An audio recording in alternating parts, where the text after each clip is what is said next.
ओम शांति। आज 19 जून 2024। आज की श्रीवाणी की मुख्य पंक्तियाँ हैं। मीठे बच्चे, सबसे मूल सेवा है बाप की याद में रहना और दूसरों को याद दिलाना। सबसे मूल सेवा है बाप की याद में रहना और दूसरों को याद दिलाना। तुम किसी को भी बाप का परिचय दे उनका कल्याण कर सकते हो। प्रश्न है, कौन सी एक छोटी सी आदत भी बहुत बड़ी अविज्ञा करा देती है? उससे बचने की युक्ति क्या है? उत्तर है, अगर किसी में कुछ छिपाने की व चोरी करने की आदत है तो भी बहुत बड़ी अवज्ञा हो जाती है। कहा जाता है, कख का चोर सो लख का चोर। लोभ के वश भूख लगी तो छिपाकर बिना पूछे खा लेना, चोरी कर लेना, ये बहुत खराब आदत है। इस आदत से बचने के लिए ब्रह्मा बाप समान ट्रस्टी बनो। जो भी ऐसी आदतें हैं वह बाप को सच सच सुना दो। ओम शांति। रूहानी बाप बैठ रूहानी बच्चों को समझाते हैं। बच्चे जानते हैं हम बेहद के बाप के सामने बैठे हैं। हम ईश्वरीय परिवार के हैं। ईश्वर निराकार है, ये भी जानते हैं। तुम आत्म अभिमानी होकर बैठे हो। अब इसमें कोई साइज घमंड व हठयोग आदि करने की बात नहीं है। ये है बुद्धि का काम। इस शरीर का कुछ भी काम नहीं। हठ योग में शरीर का काम रहता है। यहाँ बच्चे समझ बाप के सामने हम बैठे हैं, जानते हैं कि बाप हमको पढ़ा रहे हैं। एक तो कहते हैं अपने को आत्मा समझ बाप को याद करो तो मीठे बच्चों तुम्हारे सब पाप कट जाएंगे।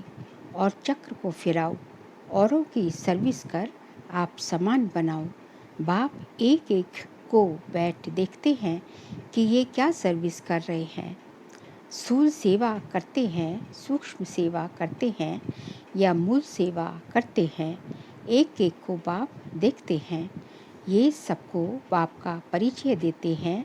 मूल बात है ये, हर एक बच्चे को बाप का परिचय देते हैं।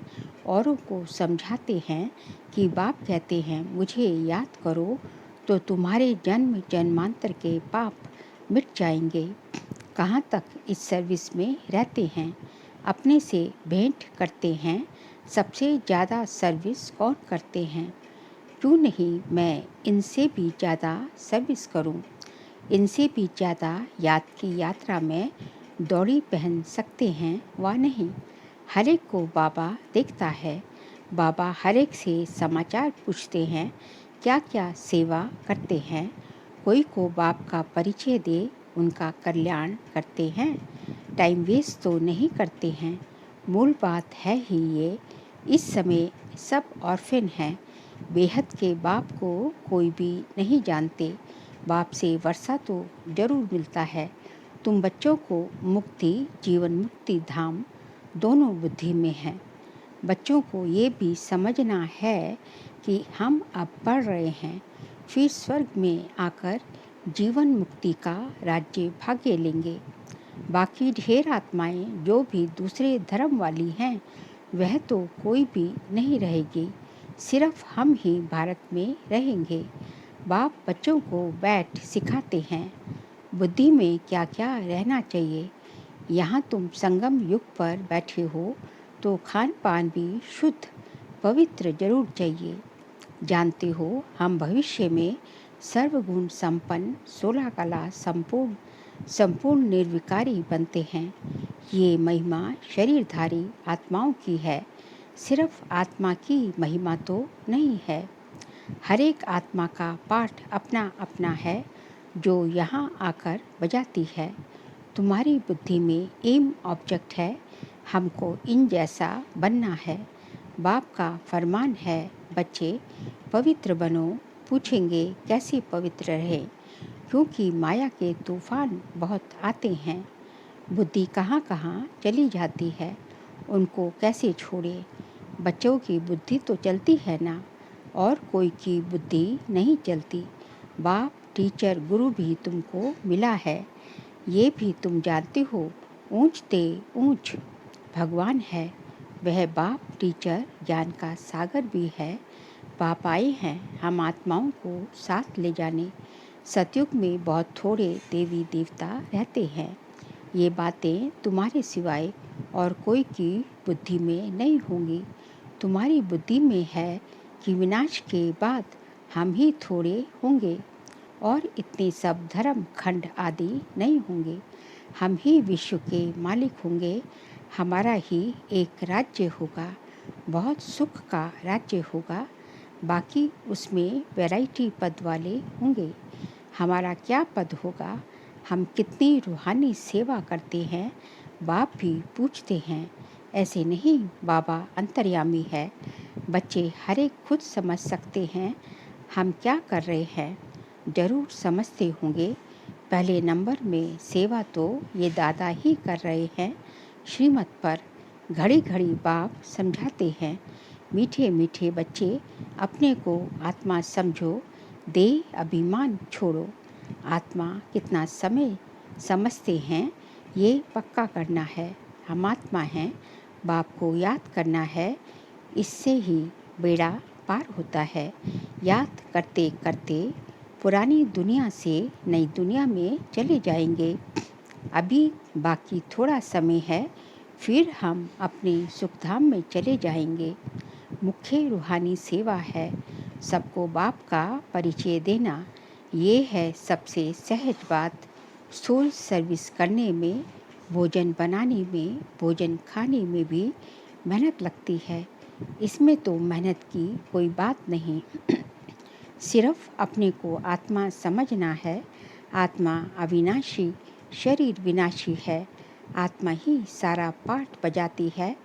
ये शिक्षा बाप एक ही बार आकर देते हैं, जबकि विनाश का समय होता है। नई दुनिया में है ही देवी देवताओं का राज्य, उसमें जरूर आना है।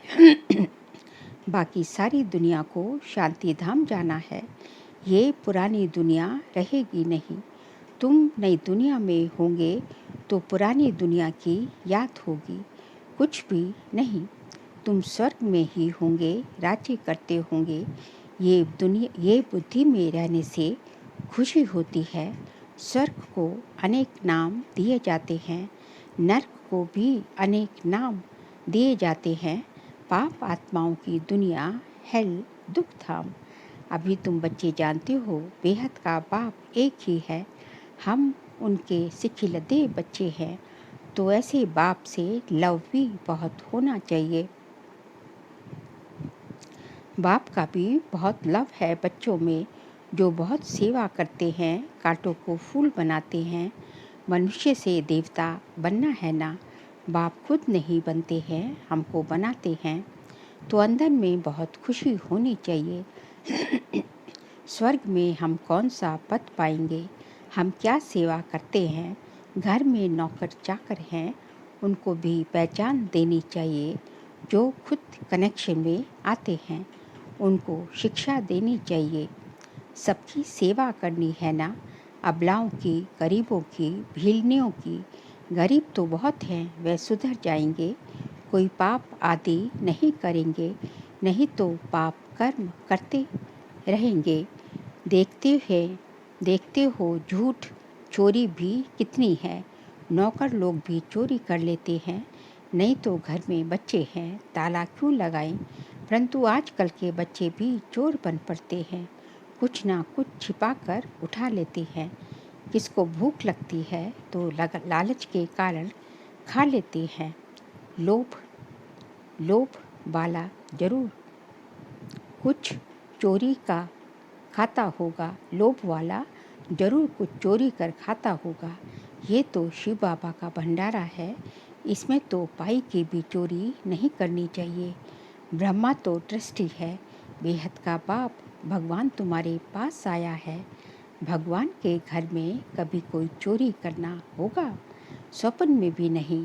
तुम जानते हो ऊंच ते ऊंच है शिव भगवान, उनके हम बच्चे हैं, तो हमको देवी कर्म करने चाहिए। तुम चोरी करने वालों को भी जेल में जाकर ज्ञान देते हो। यहाँ क्या चोरी करेंगे? कभी आम उठाया, कोई चीज़ उठा कर खाई, ये भी चोरी है ना। कोई भी चीज़ बिगर पूछे उठानी नहीं चाहिए, हाथ भी नहीं लगाना चाहिए। शिव बाबा हमारा पिता है, वह सुनते हैं, देखते हैं, पूछते हैं। बच्चों में कोई अवगुण तो नहीं है, अगर कोई अवगुण है तो सुना दो। दान में दे दो। दान में देकर फिर कोई अवज्ञा करेंगे तो बहुत सजाएं खाएंगे। चोरों की चोरी की आदत बहुत बुरी होती है। समझो कोई साइकिल उठाते हैं, पकड़े जाते हैं। कोई दुकान में गए, बिस्कुट का डब्बा छिपा लिया, या कोई छोटी मोटी चीज़ें छुपा लेते हैं, दुकान वाले बड़ी संभाल रखते हैं। तो ये भी बहुत बड़ी गवर्नमेंट है। पांडव गवर्नमेंट अपना देवी राज्य स्थापन कर रही है। बाप कहते हैं, मैं तो राज्य नहीं करता, तुम पांडव ही राज्य करते हो। उन्होंने फिर पांडव पति श्री कृष्ण को कह दिया है। पांडव पिता कौन है तुम जानते हो, सामने बैठे हैं, हर एक अंदर में समझ सकते हैं हम बाबा की क्या सेवा करते हैं। बाबा हमको विश्व की बादशाही दे, खुद वानप्रस्थ में चले जाते हैं। कितनी निष्काम सेवा करते हैं, सब सुखी और शांत हो जाते हैं। ये तो सिर्फ कहते हैं विश्व में शांति हो, शांति की प्राइज़ देते रहते हैं। यहाँ तुम बच्चे जानते हो, हमको तो बहुत भारी प्राइज़ मिलती है।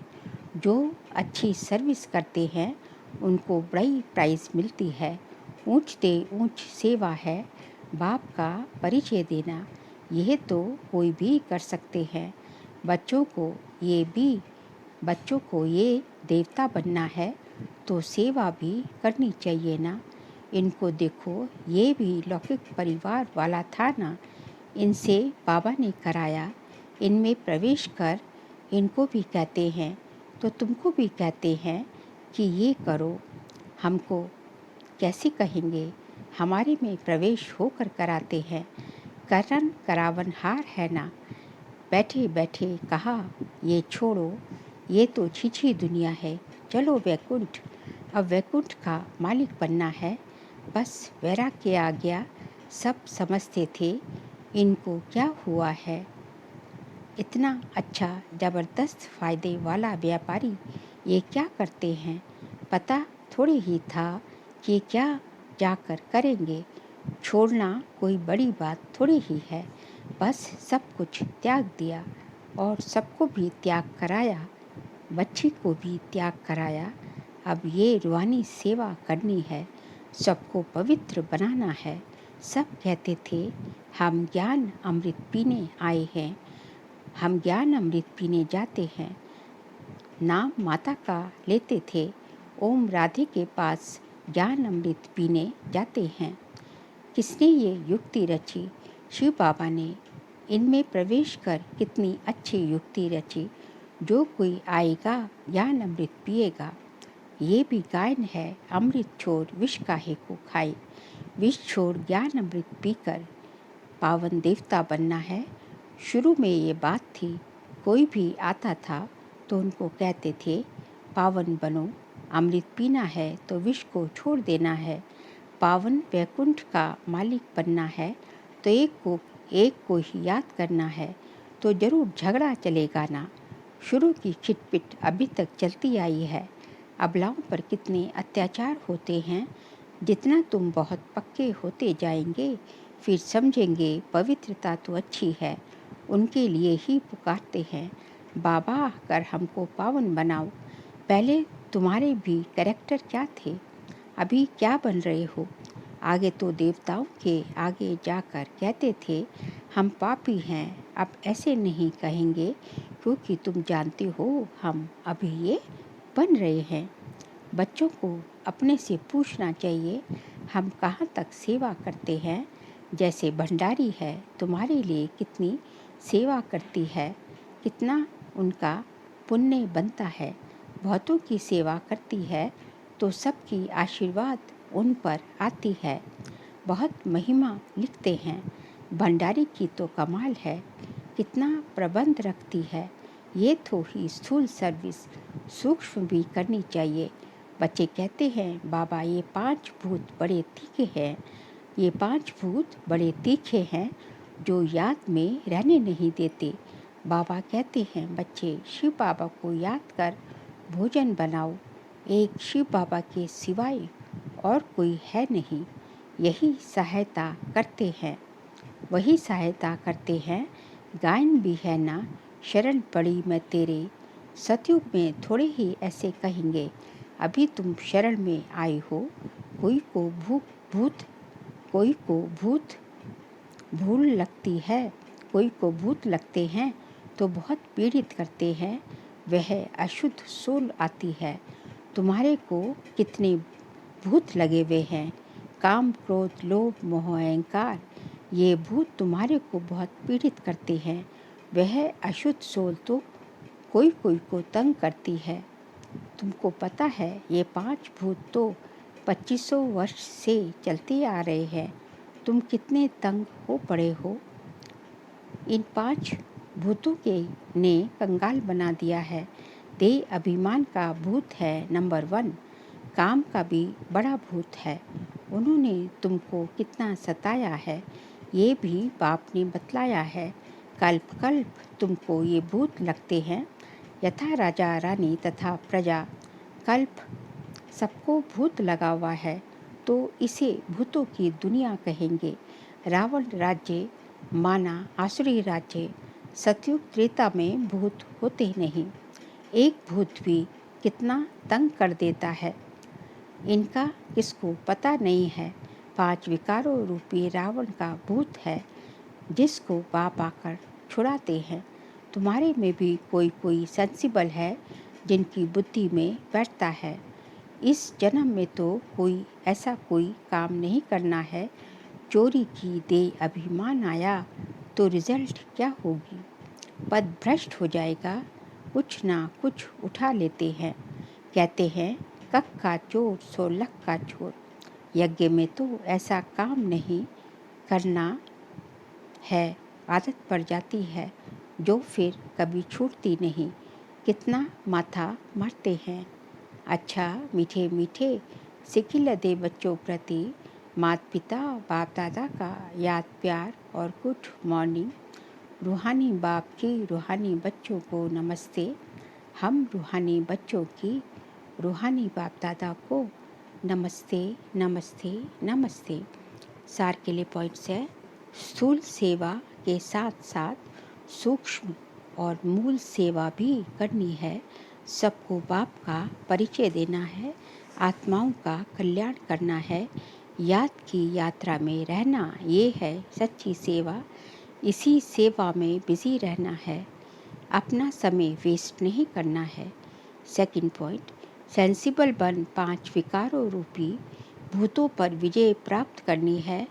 चोरी व झूठ बोलने की आदत निकाल देनी है। दान में दी हुई चीज़ों को वापस नहीं लेना है। आज का बाबा का वरदान है, शरीर की व्याधियों के चिंतन से मुक्त, ज्ञान चिंतन व स्वचिंतन करने वाले शुभ चिंतक भव। शरीर की व्याधियों के चिंतन से मुक्त, ज्ञान चिंतन व स्वचिंतन करने वाले शुभ चिंतक भव। एक है शरीर की व्याधि आना, एक है व्याधि में हिल जाना। व्याधि आना ये तो भावी है, लेकिन श्रेष्ठ स्थिति का हिल जाना ये बंधन युक्त की निशानी है। जो शरीर की व्याधि के चिंतन से मुक्त रह स्वचिंतन ज्ञान चिंतन करते हैं, वही शुभ चिंतक है। प्रकृति का चिंतन ज़्यादा करने से चिंता का रूप हो जाता है। इस बंधन से मुक्त होना, इसको ही कर्मातीत स्थिति कहा जाता है। स्लोगन है, स्नेह की शक्ति समस्या रूपी पहाड़ को पानी जैसा हल्का बना देती है। स्नेह की शक्ति समस्या रूपी पहाड़ को पानी जैसा हल्का बना देती है। बाबा कहते हैं कि यदि आपके पास स्नेह है, स्नेह की शक्ति है, तो सामने वाला कितना भी क्रोध में हो, कितना भी क्रोधी हो, तो भी स्नेह की शक्ति एक ऐसी शक्ति है कि सामने जो है कितनी बड़ी समस्या रूपी चट्टान भी खड़ी है, तो भी स्नेह की शक्ति से पहाड़ जैसी समस्या भी पानी जैसा हल्का बन जाएगी। क्यों? क्योंकि स्नेह की शक्ति में ऐसा जादू है। स्नेह की शक्ति से तुम किसी भी आत्मा को अपने वश में कर सकते हो। आत्मा जो है स्नेह की शक्ति में जो है ऐसा जादू है। तो चाहे जड़ हो, चाहे चैतन्य हो, कैसी भी यह समस्या रूपी पहाड़ हो, तो जो है उसको जो है स्नेह की शक्ति से काफ़ी हद तक वश में किया जा सकता है। अच्छा, ओम शांति।